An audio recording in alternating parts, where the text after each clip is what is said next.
안녕하십니까. 10초 통증 박사 가나다 한의사 김정섭입니다. 음양오행의 조화와 균형은 과학인 한의학과 철학인 명리학을 통해서 질병과 운명을 치유하고 작은 깨달음마저 얻는다면 격조 높은 인생을 이룰 수가 있겠습니다. 우선 한의학에 대해서 모든 질병은 12장부에 한열조습풍화라는 6가지 나쁜 기운이 침입해서 생기는데 12장부에 한열조습풍화라는 나쁜 사기가 침입하게 되면 삼양삼음이라는 1000가지 만가지 질병이 생기는데 손발가락도 풍한서습조열이라는 6가지 나쁜 기운도 간담 심소 비위 폐대 신방 즉 12장부도 전부 다 오행으로 표시할 수 있으므로 12장부에 생긴 질병은 손가락 발가락에 반지를 끼움으로써 질병을 치료 예방할 수 있다는 논리적 근거가 되겠습니다.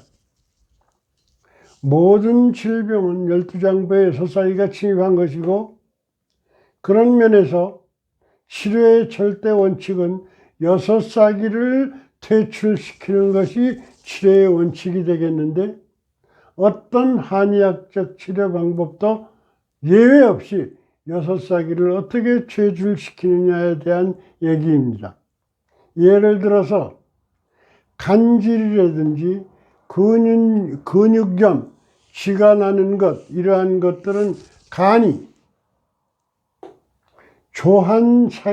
마른 조한사기에 노출이 되거나 침입이 되면 이러한 간질, 근육, 쥐가 나는 생기는데 우선 간과 심포에 대한 질병은 첫 번째, 두 번째 수족지 반지를 끼우면 치료될 수 있다고 했습니다. 이것이 첫 번째 방법이에요. 그러면 이것은 간에 대한 질병만 간에 대해서 얘기했는데 두 번째는 간이 조한 것, 좀 더 구체적으로 간이 조하다는 얘기는 괴상으로 간이 조하다는 얘기예요. 그러면 이런 괴상은 간이 조해서 생긴 질병을 의미하는데 이러한 질병은 음양의 부호가 반대인 3초의 토혈을 자극하기만 하면은 음양의 부호가 반대이기 때문에 이러한 질병은 즉시 호전이 되게 되어 있습니다. 이것은 주역 철학을 이용한 치료 방법으로서 철학이기 때문에 한의학 책에 소개할 수가 없고 이런 방법으로 치료를 한다면 하늘도 놀라고 땅도 졸라는 참 신출귀명한 엄청난 치료 방법이 되겠습니다. 간의 금혈은 중봉이고 3초의 수표 토혈은 천정이기 때문에 컴퓨터를 찾아보면 알아요. 중봉과 천정을 찾아서 거기에다가 자석을 붙이고 이것을 기준으로 해서 이 자리에서는 공개할 수 없는 10개의 특별한 자리를 갖다가 천지팔관이라고 했는데 자리를 붙이면은 못 고치는 질병이 없습니다. 불치병을 제외하고서는. 그러면 반지는 어떤 반지를 끼우느냐? 이것은 알루미늄 포일을 띠로 만드는 것인데 이런 니은자로 접어서 한 바퀴를 빙 돌린 다음에 나머지를 비죽한 것을 안으로 집어넣으면 훌륭한 반지가 됩니다. 저녁에 끼고 아침에 일어나서 빼면 7, 8시간의 치료 효과가 충분합니다. 그러면 지금까지 얘기한 것을 좀 더 전문적으로 간추리면은 육기 이론을, 유명한 한의학 이론입니다. 육기의 이론을 이용해서 손발가락에 반지를 끼우면 모든 통증이 0.1초 내에 즉시 소멸 경감되며 제가 아는 한 어떠한 치료법도 즉시 0.1초 내에 통증이 소멸 경감되는 치료법은 없습니다. 그 다음에 두 번째 신해방은 이것은 간이면 간에 대한 치료법이지만 어떤 사기에 노출되느냐에 따라서 간의 조사가, 간의 한사가, 간의 열사가, 간의 습사가, 간이 어떤 사기에 노출돼서 간에 대한 질병이 생기는지를 알아가지고서 거기에 해당하는 자석을 붙이게 되면, 즉 주역치료법의 우성은 질병이 결정이 되면 치료점도 결정이 된다는 경천동지할 치료법입니다. 이런 주역역기치료법에 본인이 개발한 10가지의 천지팔관의 혈자리, 거기에다가 한약 처방까지 가미하게 되면 만병통치방으로서 불치병을 제외한 모든 난치병이 반드시 치료되게 되어 있습니다. 질병, 운명, 동시치료의 전문가인 본인에게, 현직 한의사며 명리학자인 본인에게 painstopdr@gmail.com으로 연락주세요. 그 다음에 어떻게 음양오행의 조화 균형이 우리 운명을 결정하고 운명을 치료할 수 있는가? 생일의 오행 구성을 분석하면 인생이 보인다. 무슨 얘기냐? 생년월일을 천간지지로 표시를 하게 되면 오행으로 나타낼 수 있는데 1983년 8월 5일 진시에 태어난 여자의 살을 분석해보면 천간지지가 오행으로 나타낼 수 있다고 했으니까 오행으로 표시하게 되면 목이 하나, 화가 없고 수가 둘, 금이 하나, 토가 넷입니다. 즉 오행 구성을 분석하면 아침, 저녁, 점심 어느 계절 전부 다 태양 에너지, 즉 자연의 에너지를 얼마나 갖고 태어났느냐 하는 것은 그 사람의 성격과 체격과 용모와 유전과 모든 것에 관계함을 우리가 알 수 있는데, 이런 것을 분석함으로써 그 사람의 인생을 분석할 수가 있는 것입니다. 그래서 전례적인 방법으로 이 사람의 사주를 분석해 보면 우선 역마살이 있고 천덕합, 월덕합, 하계가 있고 이런 신살이 있는데, 이런 신살은 전혀 믿을 수가 없으므로 개의할 필요가 없습니다. 차차 설명을 들으면 알겠어요. 그래서 이 사람은 목인데, 목이 자신이 우선 튼튼해야 되는데, 목을 아무리 찾아봐도 목에 근거가 되는 수나 목이 없어요. 저 멀리 수가 있는데 큰 도움이 안 됩니다. 그런데 그 속에 품고 있는 여기에 수가 있고 여기에 수가 있어서 요 목은 어느 정도 아주 약하지는 않습니다. 그런데 목을 못 살게 구는 토와 금을 보면 토가 4개씩이나 돼요. 하나, 둘, 셋, 넷. 즉 목국토 해가지고서 이 목을, 토를 갖다가 제대로 다스리지 못하므로 목이 시급한 상황이고 수가 시급한 상황입니다.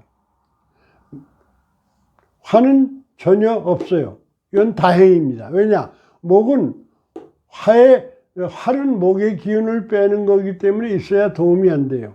그래서 이건 다행인데, 이 사주에 시급이 필요한 것은 수와 목인데, 평생 돌아오는 운을 보게 되면 어린 시절에 31세까지는 금운이 와가지고서, 금은 부족한 수를 생하고, 부족한 수를 생해서 내 토를, 목을 생하고 도와주므로 금은 좀 어느 정도 보탬이 되지만, 금은 목을 괴롭히는 상황이 될 수도 있기 때문에 크게 도움은 못 됩니다. 그 다음에 31세서부터 바라던 수운이 와가지고서 수생목 해가지고서 여기서부터 인생이 전성기에 꽃을 피우게 되는데 61세 이후에는 또 모근이 오게 되므로 이 사람은 금운이 왔기 때문에 생명의 지장은 없이 근근히 지내다가 31세가 되면서부터 수모근이 와가지고서 인생이 꽃피는 이런 사주가 되겠습니다. 그러면 이 사람의 년운을 보게 되면 임묘진 사오미신 신유세 1월달서부터 이렇게 보면 1, 2월달은 모근이기 때문에 모든 일이 잘 풀리다가 7, 8월은 금운이기 때문에 그런 데는 괜찮고 11, 12월 달은 수운이기 때문에 하고자 하는 모든 일이 이루어지는 이건 1년 운이 되겠습니다. 이와 같이 목화토금수 오행은 생년월일의 에너지 상태를 얘기하기 때문에 그 에너지 상태를 분석함으로써 이 사주의 그 사람의 운명을 분석할 수가 있는데 이런 신사를 가지고서 여러 사람들이 뭐 역마살이다 무슨 뭐 육해다 학해다 공망살이다 뭐 연진이다 여러 가지 상당히 중요하게 얘기하는데 이러한 신사는 약간의 참고는 될 수 있을지언정 전혀 쓸모가 없는 것이기 때문에 여기에 개의치 마시고 이 사주를 분석하면서 남편은 금에 해당하기 때문에 남편이 금이 지금 기운이 토생금 해갖고 막강한 기운을 받음으로 남편은 상당히 강하다고 볼 수 있는데 남편에 비해서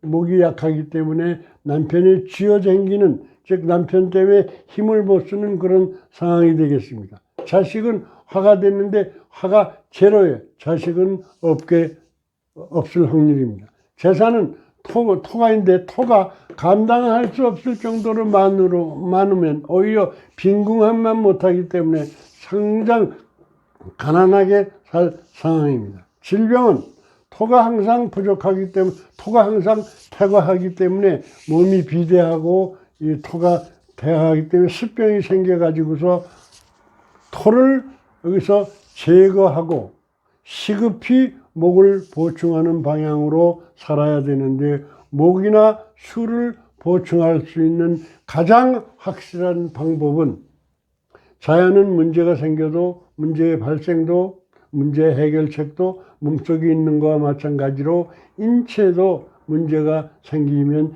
제1차적으로 인체 내에 있는 요소를 찾아야 됩니다. 여기서 목이라고 하는 것은 첫 번째 손가락이고 수라고 하는 것은 다섯 번째 손가락이므로 이 사람은 첫 번째, 다섯 번째 손가락에 이 사람은 첫 번째, 다섯 번째 손가락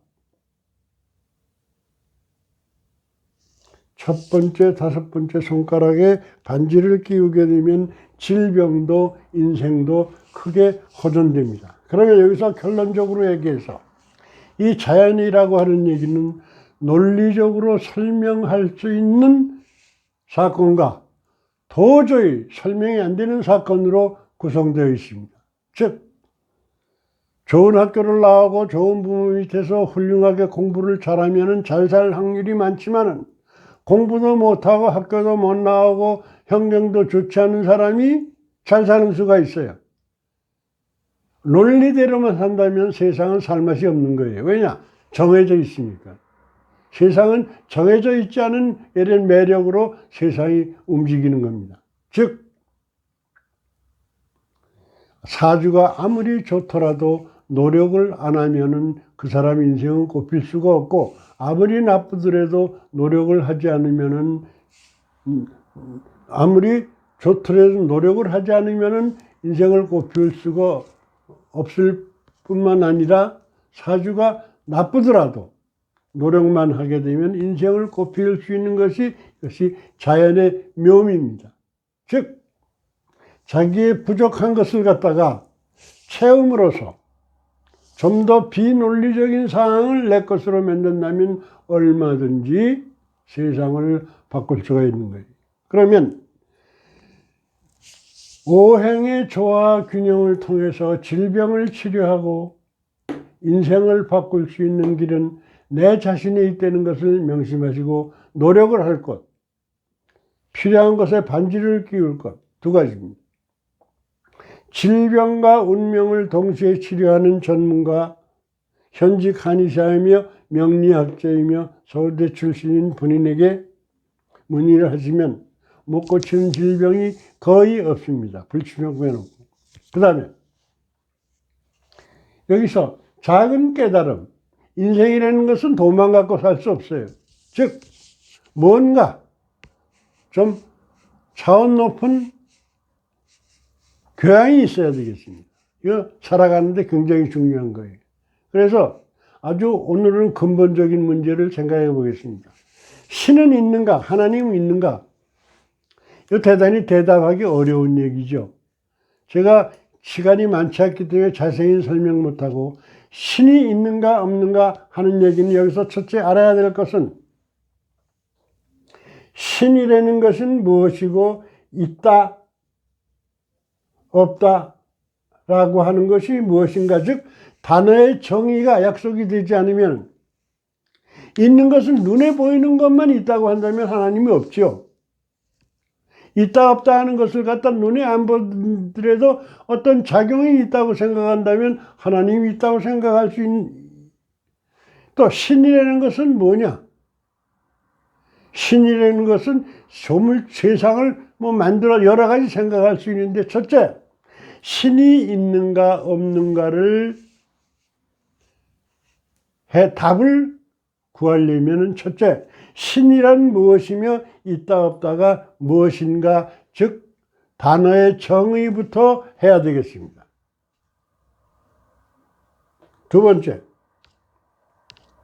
신이 있느냐 없느냐, 즉 일반적으로 우리가 이해하는 신이고 일반적으로 우리가 이해하는 있다 없다라면 그 다음 문제는 신이라고 하는 얘기는 전지전능하기 때문에 한 차원 높습니다. 차원. 신은 한 차원 높은 거예요. 그럼 여기서 문제가 생기는 게 뭐냐? 낮은 차원에서는 높은 차원을 설명할 방법이 없어요. 그것을 우리는 원리적 불가능이라고 얘기하죠. 원리적으로 차원이 낮은 차원에서 한 차원이 적은데 어떻게 좀 더 높은 차원을 설명을 하고 증명을 할 수 있습니까? 즉 신은 논리적으로 증명되는 차원이 아니에요. 한마디로 얘기하면 신은 증명 불가능. 증명되면 증명할 수도 없으려니와 증명되면 이건 신이 아니에요. 증명됐다는 얘기는 3차원적 존재라는 얘기이기 때문에, 즉 신은 증명 불가능하기 때문에 우리가 지극히 조심해야 되는 것은 신을 갖다가 과학적으로 증명하려는 방법은 일찌감치 포기해야 됩니다. 신은 과학 안에 있는 게 아니에요. 어떤 과학적 이론으로 이것 때문에 신이 있다, 이건 말이 안 되는 얘기입니다. 왜냐? 과학이라고 하는 것은 3차원을 증명하기 위한 방법이지 고차원을 증명하기 위한 방법은 적합치가 않습니다. 즉 신을 이해하려면 비3차원적인 방법으로 여기에서 우리가 종교의 필요성이 나오는 겁니다. 그 밖에 좀 더 심오한 의미는 각자가 생각하시기를 바랍니다. 오늘 강의를 마치면서 계속되는 강의를 위해서 구독과 좋아요를 부탁드립니다. 감사합니다.